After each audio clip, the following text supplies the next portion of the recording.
Hai guys, kali ini saya mencoba merangkum film yang berjudul The Wailing. Film ini dirilis pada tahun 2016.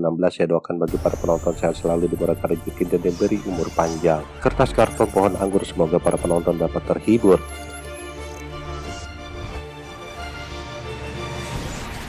Di awal film diperlihatkan seorang petugas polisi yang bernama Jonggo bersiap untuk berangkat tugas karena mendapatkan info seorang petani ginseng yang bernama Joshi dan istrinya ditemukan meninggal. Lalu ibunya menyuruh Jonggo untuk sarapan terlebih dahulu. Mereka mengira Joshi meninggal karena dibunuh oleh orang tidak dikenal. 씨발놈이 사람을 죽여볼게요. Setelahnya Jonggo pun sampai di TKP, terlihat kerabatnya sangat histeris menangisi kepergian Joshi bersama istrinya yang begitu cepat. Kemudian Jonggo pun masuk ke dalam rumah untuk melihat korban. Suasana di dalam ruangan berantakan, korban dibunuh dengan cara dibacok di tempat lain dan diseret ke dalam rumah. 아, 꼬라지가 갑자기 저 모양이 된 거 볼게. 어제 한참을 끌고 온 것 같소. 그냥만 다. 저 썩을 놈 새끼 저거.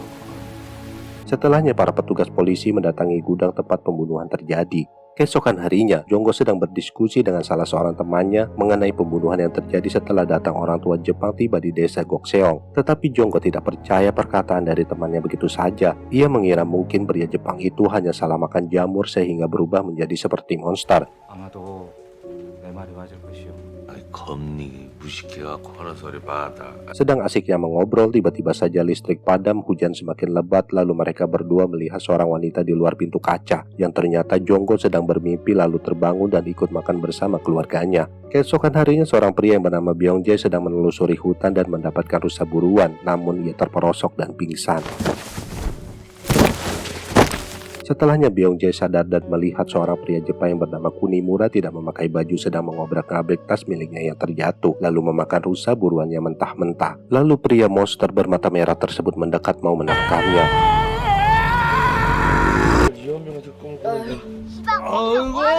Anak Jonggo yang bernama Hyojin senang bermain suling sambil menikmati suasana pegunungan yang indah. Lalu Jonggo menanyakan sejak kapan anaknya mengintip ketika ia bersama istrinya sedang bermain kuda-kudaan. Malam harinya, Jonggo mendatangi sebuah rumah yang telah hangus terbakar. Terlihat wanita tua sedang histeris menangisi kepergian suaminya. Tiba-tiba saja suami yang dikira telah tewas terpanggang bersama istri pemilik rumah itu mengeroyok Jonggo.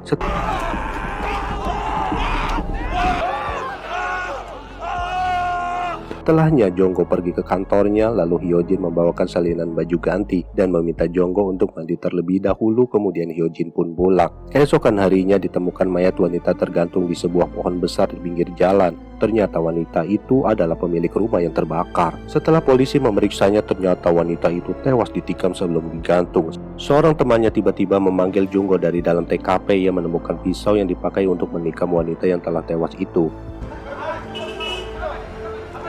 Lalu Jonggo berjaga di TKP rumah yang telah hangus terbakar, ditemani oleh rekannya yang bernama Sungbok. Terlihat seorang wanita misterius yang jongkok di bawah pohon sambil melemparkan batu ke arah mereka. Wanita misterius tersebut terus melempari batu ke arah Jonggo, sementara Sungbok pergi ke sebuah klinik. 던지지마 이년아 다 사람 다쳐. 아 집이 어디요? 어? Tiba-tiba saja wanita itu berkata bahwa bibinya yang telah membunuh para korban di dalam rumah. Lalu wanita itu masuk ke TKP untuk menunjukkan sesuatu kepada Jonggo. Ia menunjukkan tempat korban dibunuh yang katanya kematian neneknya yang paling tragis. Wanita itu melihat sendiri pembunuhan tersebut. Nenek mengatakan pria tua Jepang itu adalah iblis. Ia ingin menghisap darah bibi. Kemudian wanita itu bilang berhati-hatilah jika ia sering melihat Kunimura, berarti dia sedang mengincar lalu menghisap darah dan membunuh. Tiba-tiba saja wanita itu menghilang. 뭔 소리예요? 시방 피부과 찾았는데. Terlihat Kunimura sedang memangsa binatang lalu mengejar Jonggo. Untung saja ia sadar dari mimpi buruknya. Kemudian Jonggo makan siang di sebuah kedai makan ditemani oleh seorang teman lainnya yang mencurigai bahwa pria tua Jepang lah yang menjadi penganiaya wanita yang rumahnya terbakar. Semenjak dianiaya, wanita itu menjadi gila. Tubuh wanita tersebut penuh dengan nanah dan langsung menerkam siapa saja yang ada di dekatnya. Keesokan paginya Jonggo telah datang ke kantor. Ia beralasan karena Hyojin sedang sakit harus mengurusnya terlebih dahulu. Atasannya marah karena mereka belum menemukan saksi atas peristiwa kebakaran dan pembunuhan yang telah terjadi. Setelahnya Junggo bersama Sungbok pergi ke rumah Byongjae. Ia menceritakan kejadian yang dialami sewaktu di gunung. Ia terguling jatuh dan terkena batu. Lalu melihat Kunimura yang hanya memakai popok memangsa rusa buruannya serta mau menikamnya. Semenjak saat itu Byongjae tidak pernah lagi untuk naik ke gunung dan selalu bermimpi buruk. 대충 위치는 알 거 아니에요. 요새 자꾸 동네에서 사람 죽어나가는 거. Setelahnya mereka mendatangi gunung tersebut untuk mengeceknya dan bermaksud pergi ke rumah Kunimura. Di tengah perjalanan Byongjae menunjukkan bangkai hewan yang telah dimangsa oleh Kunimura. Tiba-tiba saja hujan turun. Byongjae tidak mau melanjutkan perjalanan dan berbalik mau pulang. Namun ia terperosok hingga terbentur batu lalu bangkit dan tersambar petir.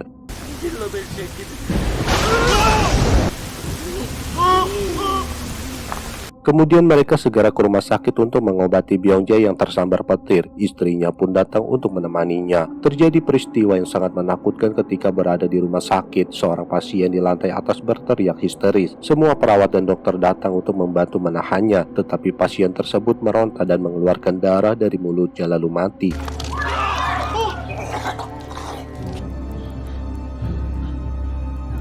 Setelahnya Jonggo pulang ke rumah dan mendapati Hyojin berteriak-teriak. Ia bilang setiap malam ada yang selalu mengetuk pintu. Ada seseorang yang memaksa masuk ke dalam rumah.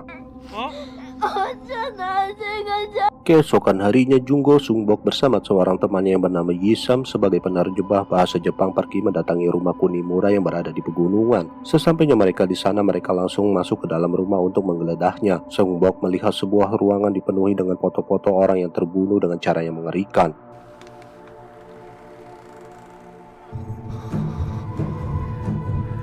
Sementara Junggo melihat ruangan ritual di sebelah kamar, lalu ia mencoba untuk masuk ke dalam ruangan tersebut, lalu menolong Isam yang dalam musibah yaitu celananya digigit anjing. Sialnya pengikat anjing tersebut terlepas dan mereka berdua segera masuk ke dalam kamar. Kemudian Kunimura pun datang lalu mengecek ke dalam rumahnya yang sudah berantakan.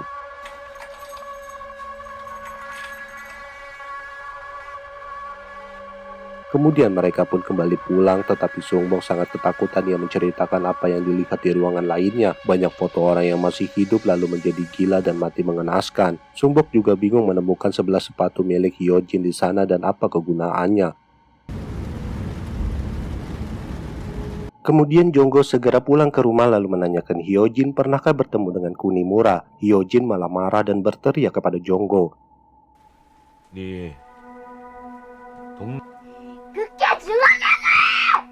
Malam harinya Jonggo mendatangi kamar Hyojin kembali mencari informasi yang mungkin saja menjadi petunjuknya. Ia pun melihat tubuh Hyojin bernanah yang bertanda ia telah terkena santet dari Kunimura. Kemudian Hyojin pun berteriak-teriak seperti orang kesurupan.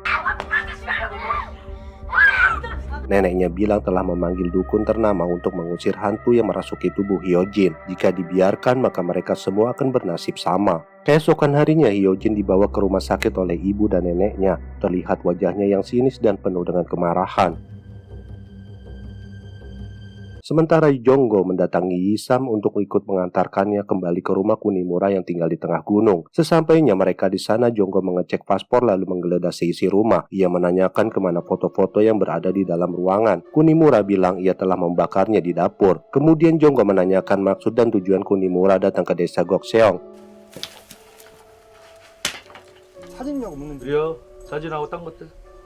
Ia bilang hanya jalan-jalan. Jonggo pun tidak percaya, lalu menyuruhnya meninggalkan desa itu dengan tenang. Kemudian Jonggo pun mengancamnya jika tidak angkat kaki dari sana maka ia akan mati. Karena hanya diam tidak menjawab pertanyaan, membuat Jonggo naik pitam mengambil pacul lalu mengobrak-abrik isi dalam tempat ritualnya.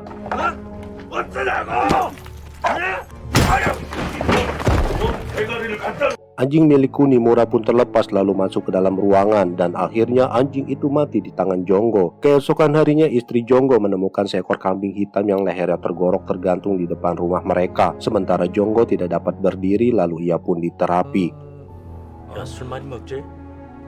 Kemudian mereka segera pulang ke rumah dan terlihat Hyojin telah menusuk tetangganya yang sedang berada di rumahnya dengan gunting. Lalu Seongbok pun menceritakan yang ia rasakan setelah pulang dari rumah Kunimura, mulai demam dan berhalusinasi. Setelahnya dukun terkenal yang bernama Guang telah tiba, mengecek Hyojin lalu mengelilingi rumah dan menyuruh membawa gentong yang berada di samping. Setelah dipecahkan ternyata berisi bangkai burung. Kemudian Guang melakukan ritual pengusiran hantu. Terlihat Hyojin berteriak dan sangat tidak senang dengan ritual yang diadakan. Setelahnya Hyojin pun tertidur. Guang bilang beberapa hari lalu seharusnya Hyojin tidak perlu bertemu dengan orang yang seharusnya dijumpai. Hyojin menjadi seperti itu karena ulah dari Jonggo sendiri yang memprovokasi Kunimura. Dan Kunimura mengirimi santet dengan hantu yang sangat kuat yang belum pernah Guang temui sebelumnya. Sebenarnya Kunimura bukanlah manusia melainkan iblis. Keesokan harinya ditemukan mayat suami istri tenggelam di dalam sumur rumah mereka sendiri. Polisi pun langsung memasang garis di sekeliling rumahnya. Sementara Guang bersama Jonggo pergi ke sebuah tempat. Guang akan memusnahkan hantu yang merasuki Hyojin keesokan malamnya. Dengan syarat Jonggo harus membayar uang sebanyak 10 juta won. 모입은 당연한 것이고 저 묶는 거 Ia juga memperingati agar tidak mengganggunya selama ritual berjalan. Jika dilanggar maka nasib sial akan menimpa mereka. Namun sampai saat ini Jonggo masih tidak mengerti mengenai Kunimura, hantu tapi seperti orang hidup. Guang mengingatkan sekali lagi karena ulah Jonggo memancing kemarahan Kunimura sehingga Hyojin terkena santetnya. 헛기신 중에서도 아주 악질의 사령이요 사령. 뭐가 딸려 나올지는 몰랐겠지 지도. Keesokan harinya Guang bersama timnya mempersiapkan segala keperluan untuk acara ritual pengusiran hantu yang akan diadakan pada malam hari di rumah Jonggo untuk mengusir hantu yang merasuki tubuh Hyojin. Di tempat lainnya terlihat Kunimura sedang berada di pasar membeli beberapa ekor ayam lalu membawanya pulang dengan naik bus. Hari pun telah senja. Kunimura segera melakukan ritual kembali dengan menggantung semua ayam hitam yang ia beli di pasar dalam ruangan. Lalu ia memulai ritualnya dengan membunyikan gendang dan pukulan gendang pun semakin lama semakin kencang.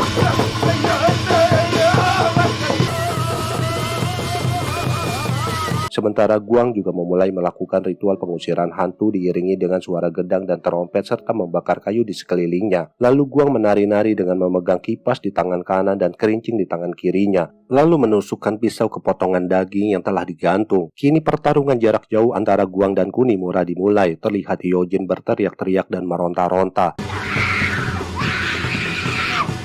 Guang segera mengambil seekor ayam lalu memotongnya dan menyelupkan mukanya ke dalam darah ayam tersebut. Lalu Guang menyemburkan darah ayam ke pedang dan memotong kayu yang sudah dipersiapkan yang disimbolkan sebagai lawan. Lalu memaku dengan beberapa pasak.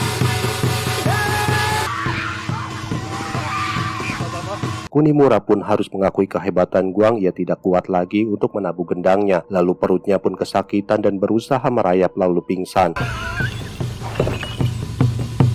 Di dalam kamar terlihat Hyojin semakin berteriak tidak karuan. Hyojin pun meminta acara ritualnya untuk dihentikan. Karena tidak tega melihat Hyojin kesakitan, Jonggo segera keluar dan menghentikan ritual tersebut. Jonggo telah melanggar apa yang diperingatkan oleh Guang sebelumnya. Lalu ia bersama istrinya membawa Hyojin ke rumah sakit.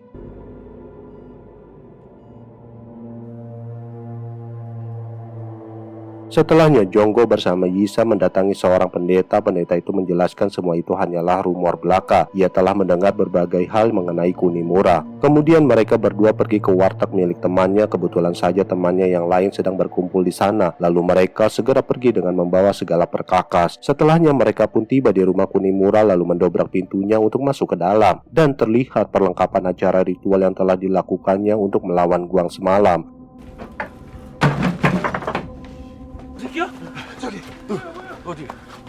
Sementara Kunimura telah kabur berlari masuk ke dalam hutan meninggalkan rumah sebelum Jonggo dan kawan-kawannya datang. Kunimura tidak menemukan mayat Park Chonbei di dalam mobil yang ternyata mayatnya telah bangkit dan menuju rumahnya. Jonggo bersama teman-temannya yang lain melihat Park Chonbei ke arahnya lalu berusaha untuk memukulinya karena ia telah menjadi zombie yang menyeramkan. Tiba-tiba saja Park tergeletak lalu kaku dan mati.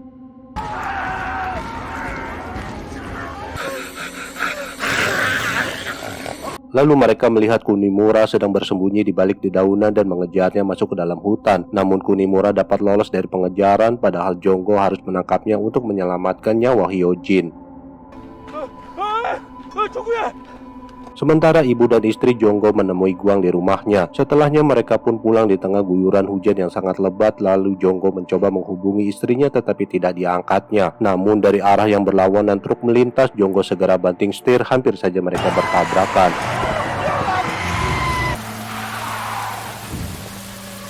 Lalu mereka semua turun dari dalam mobil dan terlihat Kunimura tergeletak di jalan. Mereka pun segera menyeretnya dan membuangnya ke dalam jurang dan terlihat wanita misterius di atas bukit sedang berdiri. Setelahnya Jonggo pergi ke rumah sakit mendatangi Hyojin yang sedang bersama ibu dan neneknya. Terlihat Hyojin telah sadar dari kerasukan. Malam harinya ditemukan Seongbok membunuh keluarganya sendiri di rumahnya. Polisi pun datang untuk mengecek dan menangkapnya. Lalu mereka membawa Hyojin pulang. Tidak lama kemudian datang Gwang di depan rumah. Tiba-tiba saja hidungnya mengeluarkan banyak darah dan ia pun muntah-muntah. Ternyata di halaman rumah keluar wanita misterius lalu menyuruh Gwang pergi dari sana. Setelahnya Gwang pergi ke tempat ibadah, ia pun diganggu lalu pergi menuju kota. Di dalam perjalanan tiba-tiba saja banyak binatang yang hinggap di kaca mobilnya.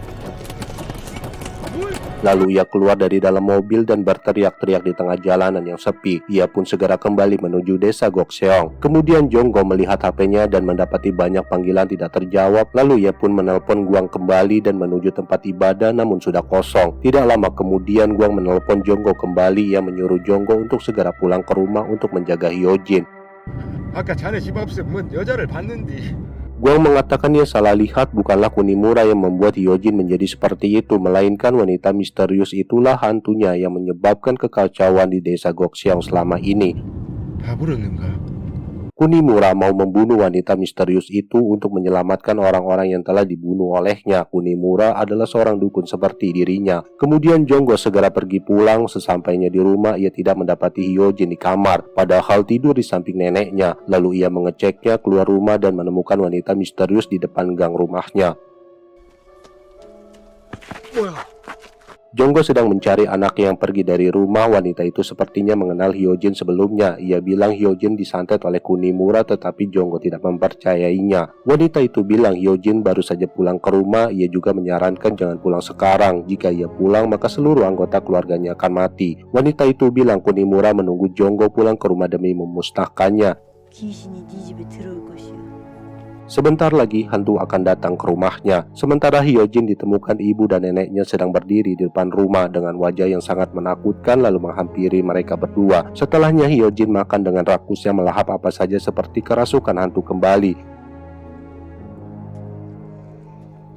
Setelahnya ia melihat pisau dapur di dekatnya. Wanita misterius itu bilang ia sudah memasang perangkap dan menunggunya di depan gang sampai hantu itu tertangkap. Lalu ia menginfokan bahwa hantunya telah pergi. Tidak lama kemudian Gwang menelpon Jonggo, menyuruhnya agar tidak mengikuti kata-kata wanita itu. Ia harus segera pulang ke rumah untuk menemui Hyojin. Lalu wanita misterius itu berkata jika hantu terperangkap, maka ayam yang berada di atas rumahnya akan berkokok 3 kali.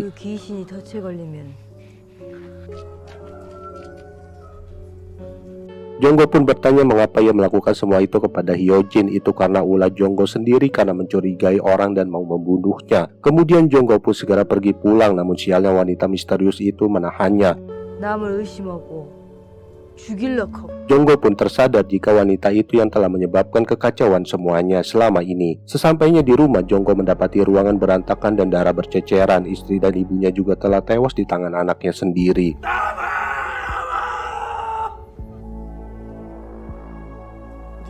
Sementara Yisam pergi mendatangi rumah Kunimura kembali lalu mengecek ke dalam sebuah gua. Benar saja Kunimura berada di dalamnya sedang membaca-baca mantra. Dengan memegang celurit di tangan, Yisam menanyakan identitas asli Kunimura yang selama ini ia tahu adalah iblis. Jika Kunimura memberikan identitas aslinya maka Yisam akan pulang tanpa perlawanan apapun. Setelahnya Kunimura menyuruh Yisam meraba tangannya dan ia bilang tidak mungkin hantu mempunyai daging dan tulang.